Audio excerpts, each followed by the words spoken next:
എമ്പുരാന്റെ വിവാദം അടങ്ങുന്നില്ല. മോഹൻലാൽ സൈന്യത്തിൽ തുടരാൻ പാടില്ല എന്ന് ആവശ്യപ്പെട്ട് രാമസിംഹൻ.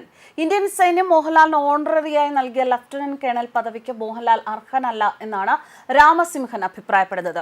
മദ്രാസ് റെജിമെന്റിന്റെ 122 TA ബറ്റാലിയനിലാണ് മോഹൻലാൽ പ്രവർത്തിക്കുന്നത്. വർഷത്തിലൊരിക്കൽ മോഹൻലാൽ തന്റെ ബറ്റാലിയനൊപ്പം ചേരാറുണ്ട്. രാജ്യം ഭരിക്കുന്നവർക്ക് ഗുജറാത്ത് കലാപത്തിൽ പങ്കുണ്ട് എന്ന് പറയുന്ന ചിത്രത്തിൽ മോഹൻലാൽ ഭാഗമായതിനാലാണ് സൈന്യത്തിൽ തുടരാൻ പാടില്ല എന്ന് അഭിപ്രായപ്പെടുന്നത്. ഭാരത സർക്കാർ ലഫ്റ്റനന്റ് കേണൽ പദവി നൽകി ആദരിച്ച മോഹൻലാൽ എമ്പുരാൻ എന്ന സിനിമയിലൂടെ രാജ്യത്തെ അപകീർത്തിപ്പെടുത്തി എന്നാണ് ഇപ്പോൾ ഉയരുന്ന അഭിപ്രായങ്ങൾ.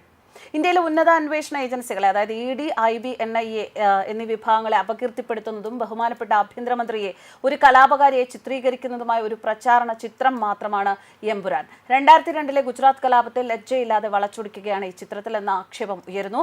ഹിന്ദുക്കളെ ക്രൂരന്മാരായ വില്ലന്മാരായി ചിത്രീകരിക്കുകയും മുസ്ലിങ്ങളെ നിരപരാധികളായി ഇരകളായി ചിത്രീകരിക്കുകയും ചെയ്യുന്നു. മിനുസപ്പെടുത്തിയ ഒരു ആഖ്യാനത്തിൽ പൊതിഞ്ഞ എമ്പുരാൻ അതിന്റെ ഹിന്ദുവിരുദ്ധ, BJP വിരുദ്ധ, മോദി വിരുദ്ധ അജണ്ട മാത്രമായി പ്രതിഫലിക്കുന്ന ഒരു ചിത്രമാണ്. ഇന്ത്യൻ സൈന്യത്തിൽ ഒരു ഉയർന്ന പദവി വഹിക്കുന്ന ഒരാൾക്ക് ദേശവിരുദ്ധ പ്രചാരണം നടത്താനും രാജ്യത്തിന്റെ ആഭ്യന്തരമന്ത്രിയെ അപമാനിക്കാനും അനുവദിക്കണോ എന്ന ചോദ്യവും ഉയരുന്നു. ഇയാൾക്ക് ആദര പുരസ്സരം നൽകിയ ലഫ്റ്റനന്റ് കേണൽ പദവി തിരിച്ചെടുക്കണം എന്ന ആവശ്യമാണ് ഇപ്പോൾ രാമസിംഹൻ ഉന്നയിച്ചിരിക്കുന്നത്. മോഹൻലാലിന്റെ കേണൽ പദവി ദേശീയ തലത്തിലും ചർച്ചയാവുകയാണ്. റിപ്പബ്ലിക്കൻ പാർട്ടി ഓഫ് ഇന്ത്യ ദേശീയ vice president Nusrat Jahan Mohanlal lieutenant colonel പദവി തിരികെ നൽകുകയോ നീക്കം ചെയ്യുകയോ വേണം എന്ന് ആവശ്യപ്പെട്ടു.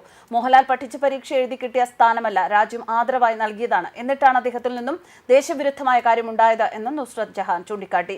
ദില്ലിയിലായിരുന്നു നുസ്രത് ജഹാന്റെ മാധ്യമക്കുറിപ്പ് ഇറങ്ങിയത്. പൃഥ്വിരാജിനെതിരെയും സംഘപരിവാർ അനുകൂലികൾ